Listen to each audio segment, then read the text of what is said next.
Welcome to my YouTube channel maths concept by Pappu. आज हम लोग इस वीडियो में बात करेंगे क्लास 8 एक्सरसाइज 1.2 का क्वेश्चन नंबर 1 से 5 तक हम लोग बात कर चुके हैं। आज हम लोग बात करेंगे क्वेश्चन नंबर 6 और 7 का। ध्यान से समझेंगे और देखेंगे। देखिए, अभी तक अगर आप टेलीग्राम चैनल में ज्वाइन नहीं हुए हैं तो इस QR कोड को स्कैन करके ज्वाइन हो जाए और टेलीग्राम चैनल में ज्वाइन होइएगा। उसमें अगर किसी प्रकार का ऐड आता है तो उसे आप क्लिक नहीं कीजिएगा। आगे समझिए।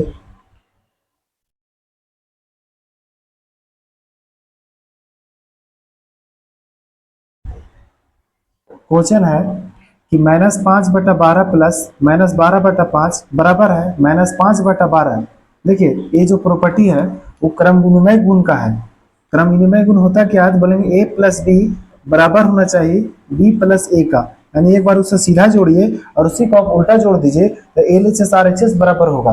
वही तो बात है यहाँ पे। देखिए, -5/12 प्लस -12/5 है, उसको जोड़ा गया है -12/5। देखिए, ये वाला दोनों मिल चुका है। देखिए, ध्यान से देखिएगा, ये दोनों जो लास्ट में है उसे फर्स्ट में लिख दिया गया है, तो वही जो फर्स्ट में उसे लास्ट में लिख दीजिए, यानी -5/12 होगा। इस गुण को हम लोग बोलते हैं क्रम विनिमय गुण। इसमें क्या होता है, a प्लस बी बराबर होना चाहिए b प्लस ए, यानी क्रम को उल्टा है, यानी जो पहला में है वो लास्ट में होना चाहिए और जो दूसरा में है उसे पहला में लिखना चाहिए।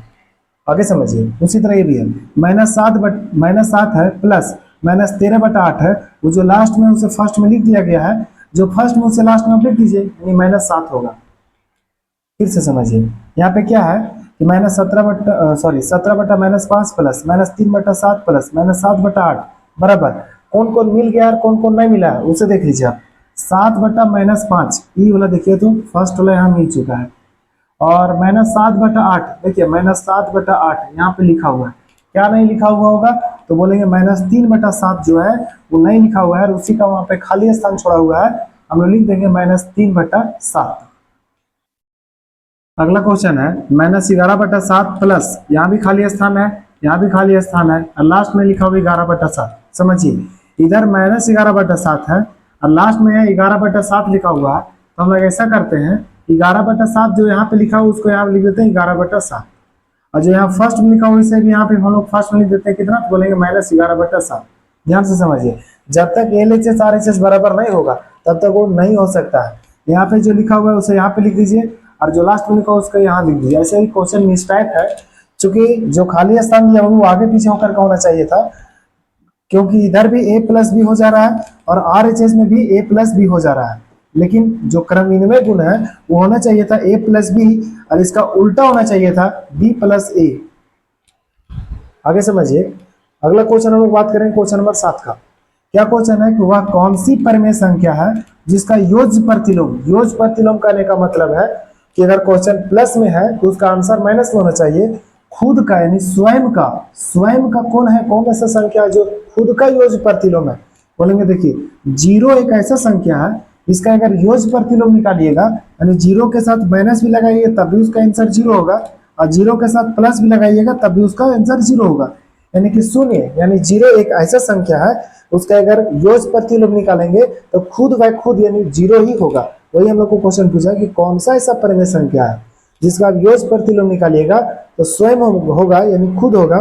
तो 0 एक ऐसा संख्या है उसका अगर योज्य प्रतिलोम निकालेंगे तो खुद होगा। आगे समझिए। किसी ऋणात्मक परिमेय संख्या का ऋणात्मक क्या होगा? देखिए, कोई संख्या है, माइनस में पहले से कोई संख्या दिया हुआ है, उसका हम लोग को ऋणात्मक निकालना है, फिर से माइनस लगाना है, तो माइनस इंटू माइनस क्या हो जाएगा, तो बोलेंगे प्लस। यानी कह सकते हैं कि कोई भी ऋणात्मक परिमेय संख्या है या कोई भी ऋणात्मक संख्या उसका फिर से ऋणात्मक करेंगे, उस संख्या जो होगा वो जाएगा धनात्मक। क्या हो जाएगा, तो बोलेंगे कौन सा संख्या हो जाएगा, तो हो जाएगा संख्या धनात्मक संख्या। क्या दो परिमेय संख्याओं का अंतर एक परिमेय संख्या होता है? कहने का मतलब है कि दो परिमेय संख्याओं को अगर घटाएंगे तो उसका जो आंसर आएगा वो परिमेय संख्या होगा। बोलेंगे हाँ होता है।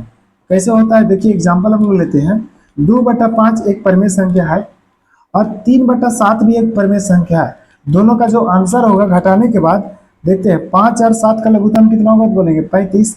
यहाँ 2 गुने हो जाएगा 7 माइनस 3 गुने हो जाएगा 5। देखिए 7 दूनी हो जाएगा 14 और 5 हो जाएगा 15 बटा कितना हो जाएगा 35। घटा के देखिए तो आएगा -1/35, जो कि कौन संख्या है, तो बोलेंगे परिमेय संख्या है। यानी कह सकते हैं कि दो परिमेय संख्याओं का जो अंतर होगा, यानी आंसर उसका आएगा, वो परिमेय संख्या होगा। क्या योग पर परिमेय संख्या सहचर है? सहचर कहने का मतलब है किस तरह होना चाहिए, a प्लस बी प्लस सी बराबर a प्लस बी प्लस सी, यानी कि a b c तीनों परिमेय संख्या है। तो जो हम लोग ब्रैकेट लगाएंगे, अगर LHS में लगाते a और b में, तो RHS में लगाना पड़ेगा हम लोग को b और c में। क्या सहचर गुण को संतुष्ट करता है? बोलेंगे हाँ करता है। कैसे करता है, हम लोग एग्जाम्पल लेके समझेंगे। a के रूप में हम लोग ले लेते हैं 2/5, बी के रूप में ले लेते हैं 3/5 और सी के रूप में ले लेते हैं -1/4। कुछ भी ले सकते हैं, कोई उसमें दिक्कत नहीं है। -1/4। LHS में क्या लिखा हुआ, बोलेंगे a प्लस बी प्लस सी। ए का वैल्यू कितना, बोलेंगे 2/5 है, प्लस बी का वैल्यू कितना था, 3/5 है। ये दोनों के बीच ब्रैकेट है, ब्रैकेट लगा दिए। प्लस कितना है, बोलेंगे -1/4 है, LHS का वैल्यू है। RHS में देखिए वही नंबर को लिखेंगे, खाली ब्रैकेट को चेंज करके लिखेंगे। ए का वैल्यू कितना है, बोलेंगे 2/5 है, प्लस बी का वैल्यू कितना है, बोलेंगे 3/5 है, और सी का वैल्यू कितना है, बोलेंगे -1/4 है। समझिए, यहाँ ब्रैकेट है बी और सी में। ये दोनों LHS RHS को सोल्व करते हैं, अगर दोनों का आंसर सेम आएगा तो बोलेंगे कि परिमेय संख्या योग पर यानी प्लस में क्या होगा, तो सहचर गुण को संतुष्ट करेगा। देखिए 5 और 5 का लघुत्तम कितना होगा, तो बोलेंगे 5 होगा। यहाँ होगा 2 + 3, पहले ब्रैकेट को सोल्व कर लिए, प्लस माइनस माइनस होगा, -1/4 होगा। देखिए 2 और 3 कितना होगा, तो बोलेंगे 5 बटा कितना है, तो 5 -1 बटा कितना होगा, 4। 5 से 5 कट जाएगा, मतलब 1 आएगा। समझिए 1/1 -1/4 होगा। ये दोनों का लघुत्तम निकालेंगे, 4 आएगा। यहाँ पे आएगा 4 - 1, बोले तो 3 बटा कितना आएगा, 4। अब हम लोग सोल्व करते हैं RHS को। 2/5 पहले ब्रैकेट को सोल्व करते हैं, प्लस देखिए यहाँ पे प्लस है, यहाँ माइनस है, तो हो जाएगा माइनस, यानी 3/5 माइनस हो जाएगा 1/4। लिखेंगे 2/5 प्लस 5 और 4 का लघुत्तम कितना होगा, तो बोलेंगे 20 होगा। यहाँ पे आ जाएगा कितना, तो बोलेंगे 4 × 12 -5, 2/5 होगा, प्लस 12 में 5 जाएगा तो बचेगा 7 बटा कितना होगा, 20 होगा। अब देखिए 5 और 20 का अगर लघुत्तम निकालेंगे, 5 और 20 का लघुत्तम कितना होगा, तो बोलेंगे 20 होगा। और यहाँ पे आएगा 4 बार में, यानी कि 8 आएगा, प्लस कितना होगा, 7 होगा। 8 और 7 कितना होगा, तो बोलेंगे 15 होगा। 8 7 15 बटा कितना होगा, तो बोलेंगे 20 होगा। काटिए तो इसको 5 के पहाड़ा में, 5 के पहाड़ा में हम लोग काट देंगे इसे, तो 5 हो जाएगा 15, 5 चौके हो जाएगा 20, यानी 3 बटा कितना हो गया, 5। देख पा रहे होंगे यहाँ भी 3/5 है, सॉरी 3/4 होगा, 3/4, और यहाँ भी 3/4 है। जो ये वैल्यू आया है वो RHS का वैल्यू है, और ये जो पहले वैल्यू आया था वो LHS का वैल्यू था। दोनों LHS RHS बराबर है, तब हम लोग कह सकते हैं कि जो परिमेय संख्या है वो सहचर गुण को संतुष्ट करता है, इसलिए उसका आंसर क्या होगा, हाँ होगा। अगला क्वेश्चन क्या है, क्या योग के अंतर्गत परिमेय संख्याएं क्रम विनिमय है? क्रम विनिमय मतलब a प्लस बी बराबर होना चाहिए b प्लस a का। पीछे हम लोग देख पा रहे होंगे जो छठा क्वेश्चन था, सब के सब क्रम विनिमय गुण को संतुष्ट कर रहा था, तो a भी होगा क्रम विनिमय गुण जो कि संतुष्ट करेगा, यानी a प्लस बी एक बार सीधा जोड़ेंगे बराबर होगा b प्लस a। देखिए सहचर गुण में क्या होता है ना, सिर्फ चेंज ऑफ ब्रैकेट होता है और उसमें नंबर 3 को लेके चलना है। और जो क्रम विनिमय गुण है उसमें 2 को नंबर होता है, एक को उल्टा जोड़ेंगे फिर उधर जाके सीधा जोड़ना पड़ेगा, या फिर सीधा जोड़ेंगे तो उसी को उल्टा करके जोड़ना है। ठीक है, देखते हैं एग्जाम्पल के रूप में लेकर के ये इसका आंसर क्या होगा, तो बोलेंगे इसका आंसर होगा हाँ, सहचर गुण सॉरी परिमेय संख्या क्रम विनिमय गुण को संतुष्ट करता है। अगर सभी गुण के बारे में अगर जानना है अच्छा से, तो इसी चैनल पे एक वीडियो है सभी गुण के बारे में, उसमें जा करके आप देख सकते हैं। और सभी का पर्सनल भी वीडियो है सब गुण के बारे में और सभी संख्या के बारे में, एक बार जा करके देखें और समझें। देखिए ए के रूप में हम लोग ले लेते हैं 2/5 और बी के रूप में लेते हैं 3/7। देखिए अब एक बार दोनों को जोड़ेंगे, फिर इधर इस तरह लिखेंगे 3/7 प्लस लिखेंगे 2/5। देख लेते हैं LHS RHS। 5 और 7 का लघुत्तम कितना होगा, तो बोलेंगे 35 होगा। यहाँ पे आएगा 7 दूनी 14, 5 या 15, दोनों को जोड़िए तो जोड़ करके आएगा 29 बटा कितना होगा, 35। RHS में देखिए 7 5 का लघुत्तम कितना होगा, तो बोलेंगे 35 होगा। 5 दिया होगा 15 और 7 दूनी होगा 14, दोनों को जोड़िए तो आएगा 29 बटा होगा 35। LHS RHS दोनों बराबर है, तो बोलेंगे कि क्रम विनिमय गुण योग के अंतर्गत परिमेय संख्या में संतुष्ट होगा। अगला व्याकरण, व्याकरण मतलब होता है घटाव के अंतर्गत परिमेय संख्या क्रम विनिमय को संतुष्ट करेगा? बोलेंगे नहीं करेगा। अच्छा, क्यों नहीं करेगा? उसका एग्जांपल भी लेके हम लोग सॉल्व कर सकते हैं। कहने का मतलब a minus B is not equal to होगा b माइनस ए का। यानी कि कैसे नहीं होगा? देखिए a माइनस बी लिखेंगे हम लोग b माइनस ए। देखिए तो दोनों जगह से माइनस कॉमन लेंगे, हो जाएगा माइनस, यहाँ हो जाएगा माइनस बी प्लस हो जाएगा a।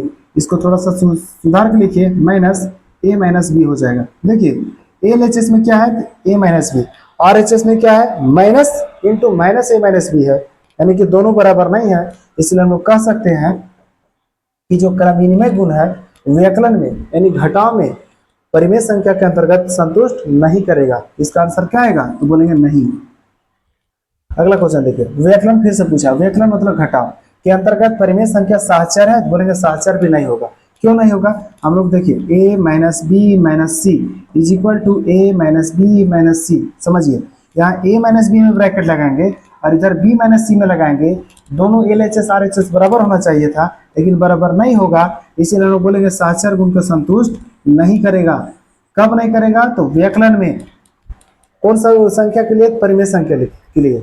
एक बात याद रखिए कि कोई भी गुण हो घटाव में संतुष्ट नहीं करता है, बस चाहे सहचर गुण हो या क्रम विनिमय गुण हो, संतुष्ट नहीं करेगा। और कोई भी संख्या हो, वो कोई संख्या के लिए भी व्याकरण में सहचर गुण हो या क्रम विनिमय गुण हो, संतुष्ट नहीं करेगा, याद रखिएगा।